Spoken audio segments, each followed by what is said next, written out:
राधे राधे दोस्तों। जय श्री राम। दोस्तों, आज हम जानेंगे अग्नि परीक्षा के बाद जब प्रभु राम ने सीता माता को अपनाया, तब सीता माता ने पूछे वो 3 प्रश्न। चलिए जानते हैं वे कौन से प्रश्न थे जिसे सुनकर देवता भी कांप उठे। दोस्तों, क्या आपने कभी सोचा है कि उस विजय की रात, जब लंका की धरती श्री राम के जयकारों से गूंज रही थी, जब 14 वर्षों का वनवास समाप्त हो रहा था, जब अधर्म पर धर्म का विजय का शंखनाद हो रहा था, तब उस महाविजय के केंद्र में मौजूद 2 आत्माओं, प्रभु श्री राम और माता सीता के बीच क्या घटा होगा। हम सब जानते हैं कि रावण का वध हुआ, विभीषण का राज तिलक हुआ और हनुमान भगवान जी माता सीता को अशोक वाटिका से सम्मान सहित लेने गए। पर क्या आप उस क्षण की कल्पना कर सकते हैं जब विरह की अग्नि में तप कर 2 प्रेमी हृदय मिल रहे थे, लेकिन उनके बीच एक और अग्नि परीक्षा की दीवार खड़ी थी। यह कथा उस अग्नि परीक्षा के बाद की है, एक ऐसे संवाद की है जो शायद ही कहीं विस्तार से कहा गया हो। यह उन 3 प्रश्नों की कहानी है जो माता सीता के मौन हृदय से उपजे, और जब प्रभु श्री राम ने उनका उत्तर दिया तो केवल मनुष्य ही नहीं बल्कि स्वर्ग में बैठे देवता भी कांप उठे थे। यह केवल एक कहानी नहीं, बल्कि प्रेम, धर्म, कर्तव्य और विश्वास की सबसे बड़ी परीक्षा का एक ऐसा विश्लेषण है जो आपके हृदय को झकझोर देगा और आपकी आंखों को भक्ति और भावना से भर देगा। इस कथा के अंत तक बने रहिएगा, क्योंकि आज आप रामायण के उस पृष्ठ को महसूस करेंगे जिसे केवल पढ़ा नहीं, जिया जाता है। कल्पना कीजिए उस संध्या की, लंका का आकाश सिंदूरी हो रहा है, युद्ध के घाव अभी ताजा हैं, वातावरण में विजय का उल्लास तो है, पर एक अजीब सी खामोशी भी है। एक प्रतीक्षा है जो युगों जितनी भारी है। वानर सेना, राक्षसगण, विभीषण, सुग्रीव, जामवंत, नल, नील और श्याम, पवन पुत्र हनुमान, सबकी आंखें उस क्षण पर टिकी हैं जब जगत जननी जानकी माता और मर्यादा पुरुषोत्तम श्री राम का मिलन होगा। वह मिलन जिसके लिए इतना रक्त बहा, इतनी आत्माओं ने बलिदान दिया, जिसके लिए समुद्र पर सेतु बंधा, जिसके लिए स्वयं ईश्वर ने मनुष्य रूप में इतने कष्ट सहे। माता सीता पालकी में है, उनका हृदय एक अनजाने भय और असंख्य भावनाओं के तूफान से कांप रहा है। हर एक क्षण एक कल्प की भांति बीत रहा है। उन्हें समझ नहीं आ रहा है कि वे प्रसन्न हो या चिंतित। वे अपने राघव से मिलने जा रही हैं, जिनके स्मरण मात्र से उनकी सांसें चलती थी, या वे एक ऐसे राजा से मिलने जा रही हैं जिनके लिए अब प्रजा की दृष्टि और राजधर्म सर्वोपरि होगा। पालकी रुकती है, माता सीता नीचे उतरती हैं, उनके चरण लड़खड़ा रहे हैं। वे उस तेजस्वी मुख को देखती हैं जिन्हें उन्होंने 14 वर्षों तक अपने हृदय में बसा कर रखा था। पर आज उस मुख पर स्वागत की कोमलता नहीं, बल्कि एक कठोर, एक अव्यक्त पीड़ा और राजधर्म की गंभीरता थी। प्रभु श्री राम के वचन जो उन्होंने पूरी सभा के समक्ष कहे, वे किसी भी बाण से अधिक तीक्ष्ण थे।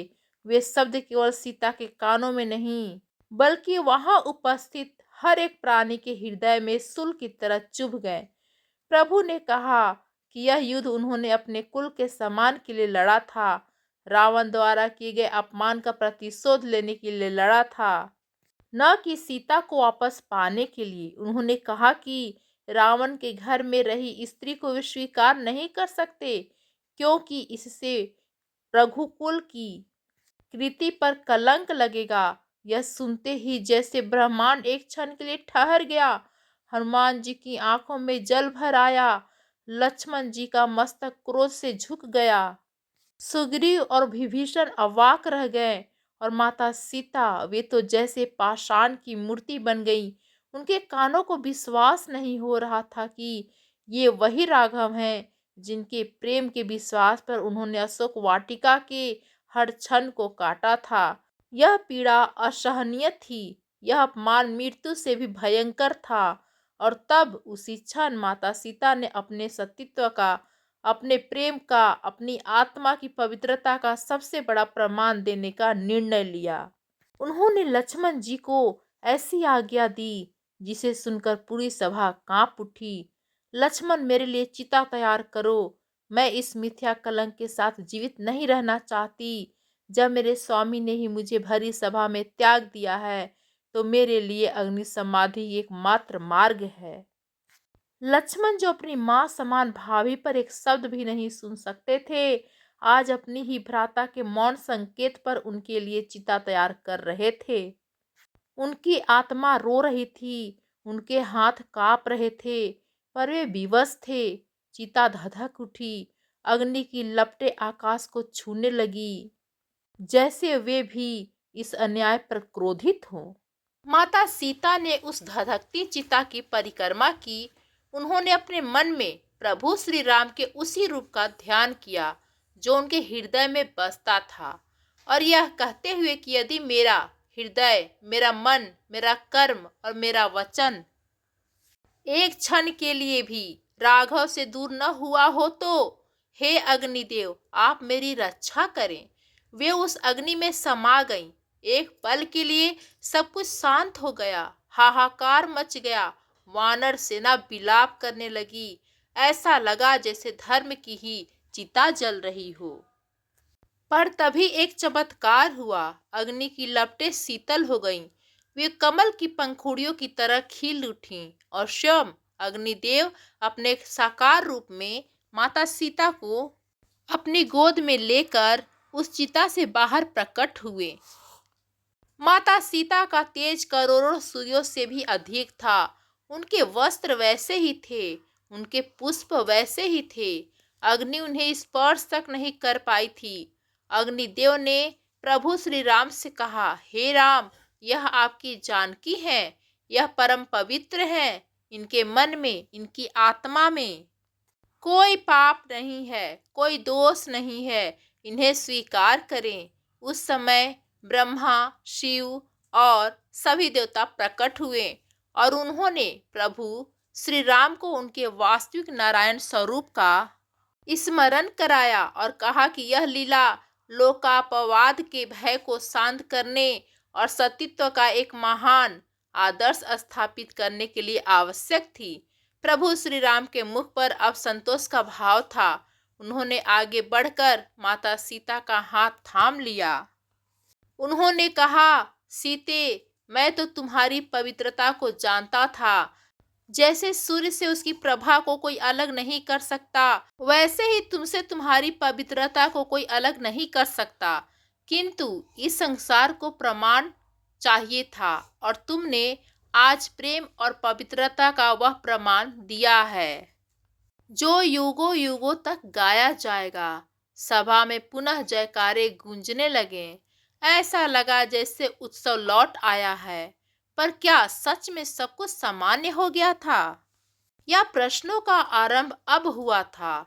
यहीं से वह कथा शुरू होती है जो धर्म ग्रंथों के अक्षरों में नहीं बल्कि भक्तों के हृदय में लिखी गई है। यह वह संवाद है जो उस स्वीकृति के बाद एकांत में माता सीता और प्रभु श्री राम के बीच हुआ होगा। ऐसा ज्ञानी जन और भक्त जन कल्पना करते हैं। यह कोई ऐतिहासिक तथ्य नहीं है बल्कि एक गहरा आध्यात्मिक और भावनात्मक विश्लेषण है जो उस दिव्य युगल के रिश्ते की परतों को खोलता है। जब सब शांत हो गया, जब विजय का उत्सव अपने चरम पर था, तब माता सीता ने प्रभु श्री राम की आंखों में देखा। उन आंखों में जहां वे अपना ब्रह्मांड देखती थी और उनके हृदय से जो अब भी उस परीक्षा की पीड़ा से आहत था, 3 प्रश्न उठे। यह प्रश्न शिकायत के नहीं थे, ये विद्रोह के नहीं थे, ये प्रश्न थे एक भक्त के अपने भगवान से, एक पत्नी के अपने पति से, एक आत्मा के अपने परमात्मा से। ये प्रश्न इतने गहरे, इतने सच्चे और इतने मार्मिक थे कि जब प्रभु श्री राम ने इनका उत्तर देना आरंभ किया तो कहते हैं कि केवल अयोध्या या लंका ही नहीं, देवलोक में बैठे देवता भी कांप उठे, क्योंकि उन उत्तरों में केवल राजधर्म की व्यवस्था नहीं, बल्कि एक ईश्वर के मानव रूप में भोगी गई पीड़ा का वह सच था जिसे कोई समझ नहीं पाया था। मित्रों, यह कथा का वह बिंदु है जहाँ तर्क और भावना का मिलन होता है, जहाँ हम उस दिव्य लीला के मर्म को समझने का प्रयास करते हैं। यदि आप इस क्षण की गंभीरता को, माता सीता की पीड़ा को और प्रभु श्री राम की व्यवस्था को अनुभव कर पा रहे हैं तो एक क्षण रुक कर इस प्रयास का समर्थन दें। इस वीडियो को लाइक करें और हमारे चैनल को सब्सक्राइब करें ताकि हम साथ मिलकर सनातन धर्म की ऐसी गहरी और अनकही कथाओं की यात्रा पर चलते रहें। अब ध्यान से सुनिए वह पहला प्रश्न जो माता सीता ने पूछा। माता सीता ने अत्यंत शांत और स्थल स्वर में, जिसमें पीड़ा की एक महीन धारा बह रही थी, पहला प्रश्न पूछा। हे मेरे स्वामी, हे मेरे अंतर्यामी, आप तो त्रिकालदर्शी हैं, आप सृष्टि के कण कण के ज्ञाता हैं। आप मेरे मन के उस प्रत्येक विचार को भी जानते हैं जो कभी मेरे होठों पर भी नहीं आया। आप जानते थे कि मैंने हर श्वास में केवल आपका ही नाम लिया है। आप जानते थे कि अशोक वाटिका में हर क्षण मैंने केवल आपके ही चरणों का ध्यान किया है। फिर हे नाथ, इस संसार को प्रमाण देने के लिए, इस लोक को संतुष्ट करने के लिए आपने मेरे प्रेम, मेरी भक्ति और मेरी पवित्रता को अग्नि की ज्वालाओं के हवाले क्यों कर दिया? क्या आपका विश्वास, मेरे राघव का मेरे प्रति विश्वास इस संसार के अविश्वास से इतना छोटा था कि उसे एक सार्वजनिक परीक्षा की आवश्यकता पड़ी? क्या मेरे लिए आपका विश्वास पर्याप्त नहीं था? यह प्रश्न सुनकर एक क्षण को सन्नाटा छा गया। यह केवल एक पत्नी का प्रश्न नहीं था, यह हर उस आत्मा का प्रश्न था जो समाज की नजरों में खुद को साबित करते करते थक जाती हैं। यह प्रश्न सुनकर प्रभु श्री राम की आंखें भी करुणा से भर आईं। उन्होंने सीता माता का हाथ अपने हाथों में लिया और जो उत्तर उन्होंने दिया उसने देवताओं को भी कंपा दिया। प्रभु बोले, सीते, तुम्हारा प्रश्न उचित है और तुम्हारी पीड़ा मेरी अपनी पीड़ा है। सुनो, मेरे लिए तुम्हारा विश्वास ही ब्रह्मांड का अंतिम सत्य है। मुझे तुम्हारी पवित्रता पर रत्ती भर भी संदेह नहीं था और न ही हो सकता था, क्योंकि मैं जानता हूँ कि तुम और मैं भिन्न नहीं हैं। हम एक ही ज्योति के दो रूप हैं। पर सीते, इस अवतार में मैं केवल तुम्हारा पति नहीं हूँ, मैं अयोध्या का राजा हूँ, मैं रघुकुल का वंशज हूँ और मुझे एक मर्यादा पुरुषोत्तम का आदर्श स्थापित करना है। यह परीक्षा सीते तुम्हारे लिए नहीं थी, यह परीक्षा मेरे लिए थी। यह मेरे प्रेम की परीक्षा थी कि क्या मैं अपने व्यक्तिगत प्रेम को राजधर्म से ऊपर रखता हूँ या नहीं। मैंने तुम्हें अग्नि में प्रवेश करने के लिए कहकर अपने हृदय को उस अग्नि से भी अधिक जलाया है। मैंने यह कठोर निर्णय इसलिए लिया ताकि भविष्य में कोई भी साधारण मनुष्य केवल संदेह के आधार पर अपनी पत्नी पर कोई लांछन न लगा सके। मैंने एक ऐसा मानक स्थापित किया है जो इतना कठोर है कि कोई भी राजा या पति अपनी पत्नी से ऐसी परीक्षा मांगने से पहले 1000 बार सोचेगा। मैंने यह दिखाया कि जब राजा की पत्नी पर भी प्रश्न उठ सकता है और उसे भी प्रमाण देना पड़ सकता है तो साधारण प्रजा को न्याय कितना निष्पक्ष मिलेगा। यह अग्नि परीक्षा तुम्हारी नहीं, मेरे राजधर्म की थी सीते, और उस अग्नि परीक्षा में तुमसे अधिक मैं जला हूँ। हर एक क्षण, हर एक पल देवता इसलिए कांप उठे सीते, क्योंकि उन्होंने पहली बार देखा कि एक राजा अपने धर्म के लिए अपने प्राणों से प्रिय व्यक्ति को भी दांव पर लगा सकता है। उन्होंने ईश्वर के मानव रूप की सबसे बड़ी व्यवस्था और सबसे बड़े त्याग को अपनी आंखों से देखा है।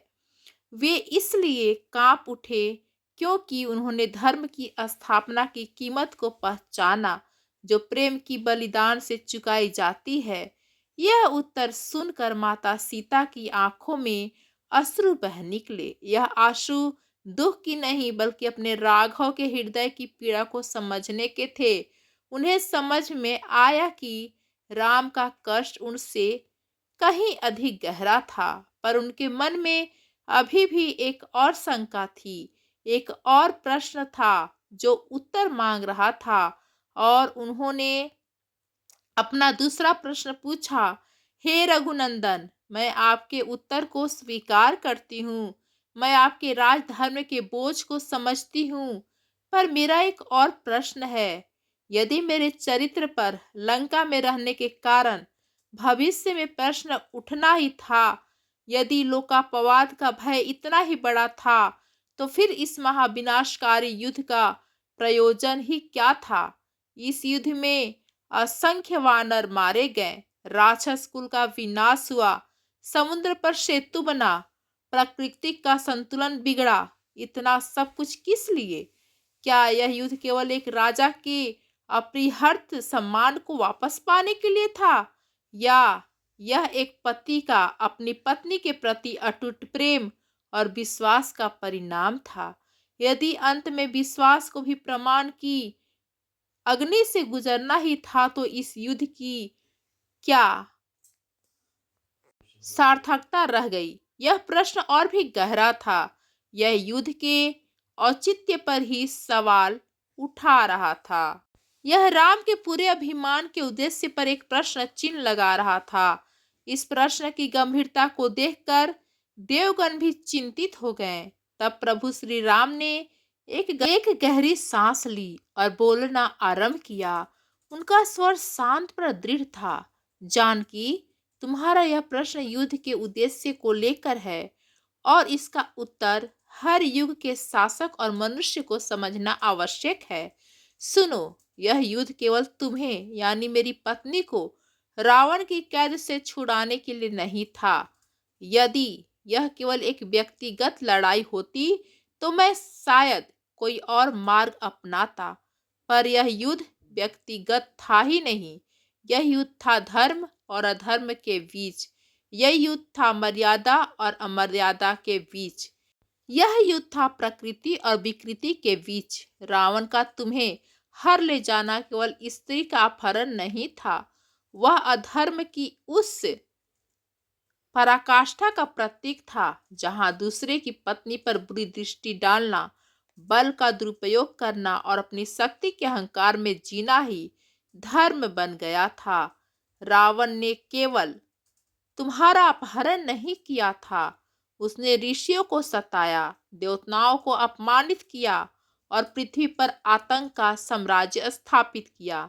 एक राजा के रूप में और इस पृथ्वी के संतुलन के रक्षक के रूप में मेरा यह कर्तव्य था कि मैं उस अधर्म की सत्ता को जड़ से उखाड़ फेंकूं। तुम्हारा अपहरण उस अधर्म के विनाश का तात्कालिक कारण बना सीते, पर उद्देश्य बहुत बड़ा था। उद्देश्य था पृथ्वी पर पुनः धर्म की स्थापना करना, यह संदेश देना कि कोई कितना भी शक्तिशाली क्यों न हो, यदि वह अधर्म के मार्ग पर चलेगा तो उसका विनाश निश्चित है।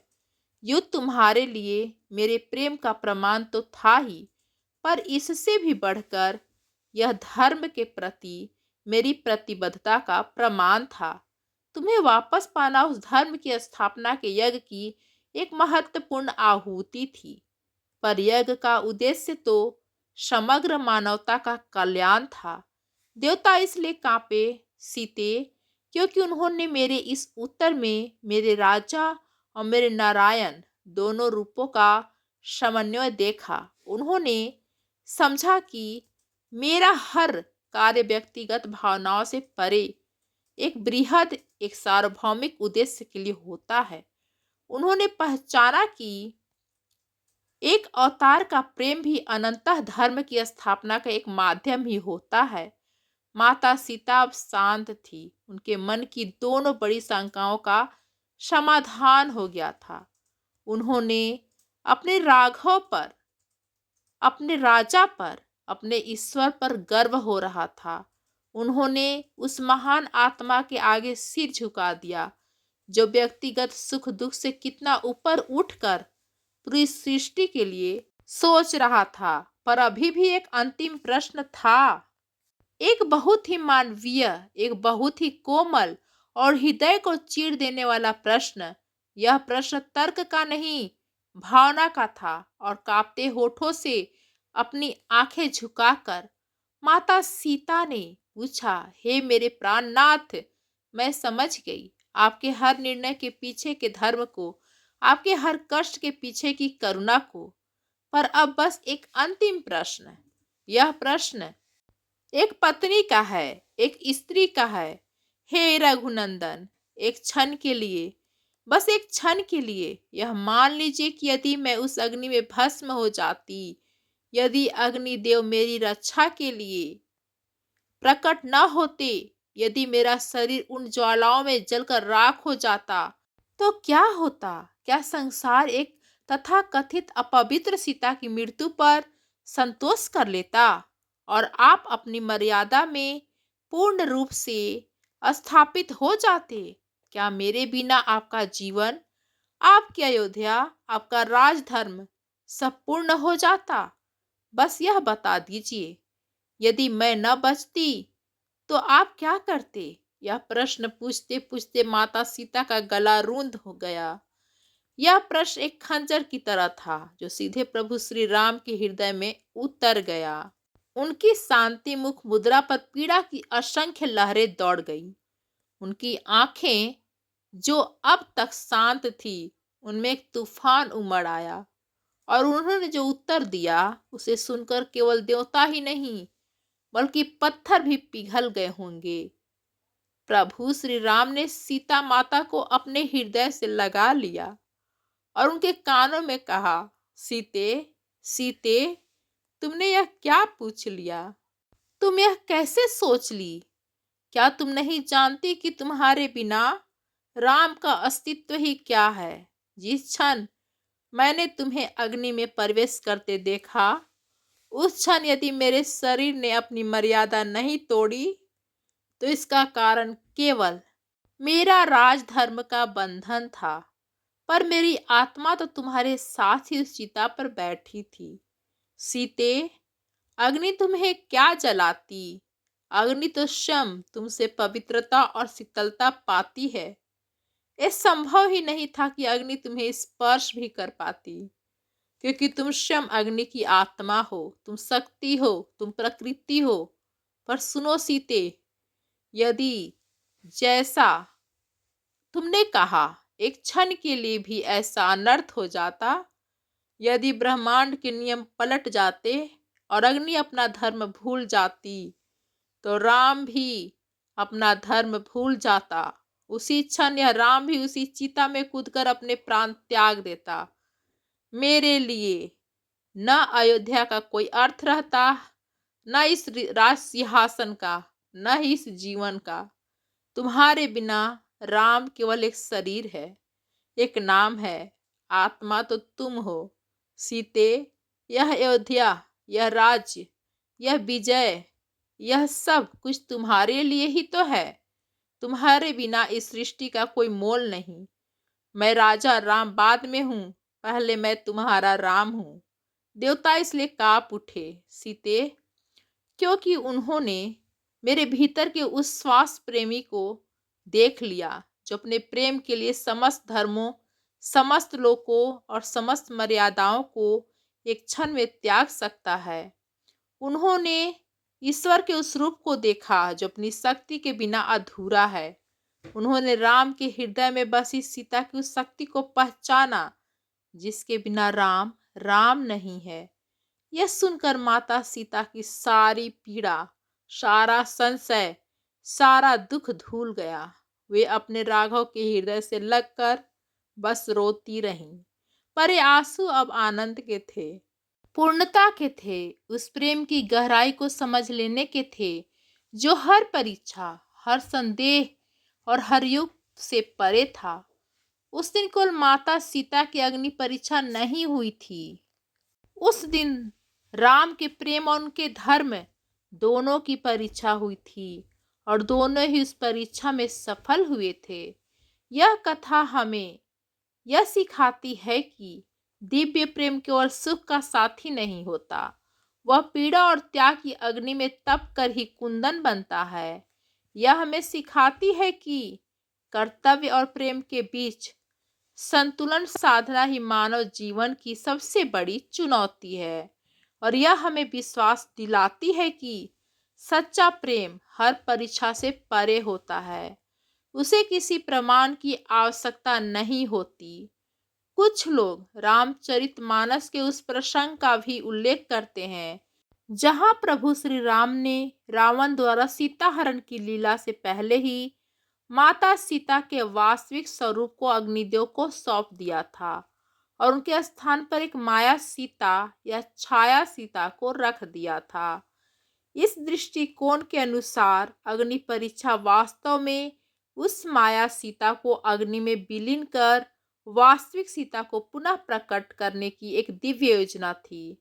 इस कथा में प्रभु श्री राम के कठोर वचन और परीक्षा का प्रसंग एक लीला मात्र बन जाता है, जिसका उद्देश्य छाया रूप को वापस लेकर वास्तविक तत्व को प्रकट करना था। यह विश्लेषण प्रभु राम को किसी भी प्रकार के संदेह या कठोरता के आरोप से मुक्त करता है और पूरी घटना को एक रहस्यमयी और सुंदर दिव्य नाटक के रूप में प्रस्तुत करता है।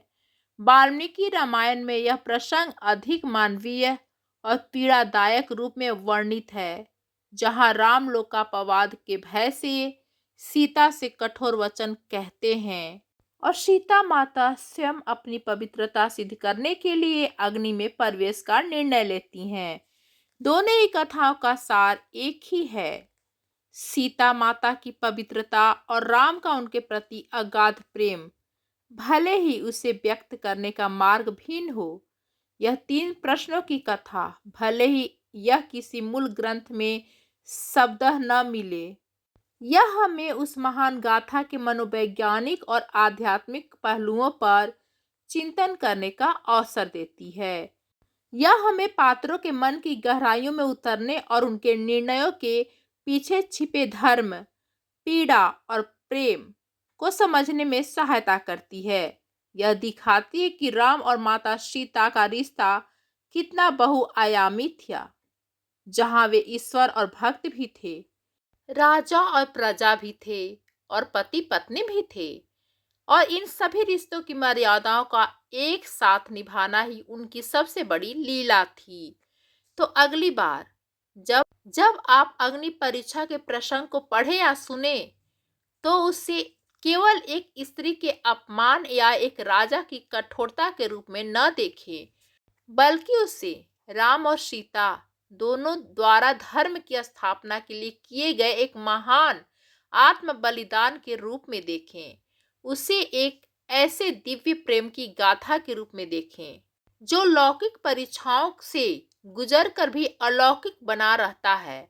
यह कहानी हमें यह भी याद दिलाती है कि कभी कभी जो बाहर से अन्याय या कठोरता दिखती है, उसके भीतर त्याग, प्रेम और एक बड़े उद्देश्य का गहरा रहस्य छिपा हो सकता है। यह थी कथा उन तीन प्रश्नों की और उनके उन उत्तरों की जिन्होंने देवताओं को भी कँपा दिया था। आशा है कि आपको इस विश्लेषण ने आपके हृदय को छुआ होगा और आपको श्री राम माता सीता के रिश्ते की एक नई और गहरी समझ दी होगी। यदि आपको यह प्रयास सार्थक लगा तो इस कथा को अपने प्रियजनों के साथ अवश्य साझा करें, ताकि यह सकारात्मक और भक्तिपूर्ण संदेश अधिक से अधिक लोगों तक पहुंच सके। आपके लाइक, कमेंट और सब्सक्राइब हमें ऐसी ही और भी कथाएं आप तक लाने की प्रेरणा देती हैं। हमारे साथ इस यात्रा में बने रहने के लिए आपका हृदय से धन्यवाद। बोलिए सिया रामचंद्र की जय। पवन सुत हनुमान की जय।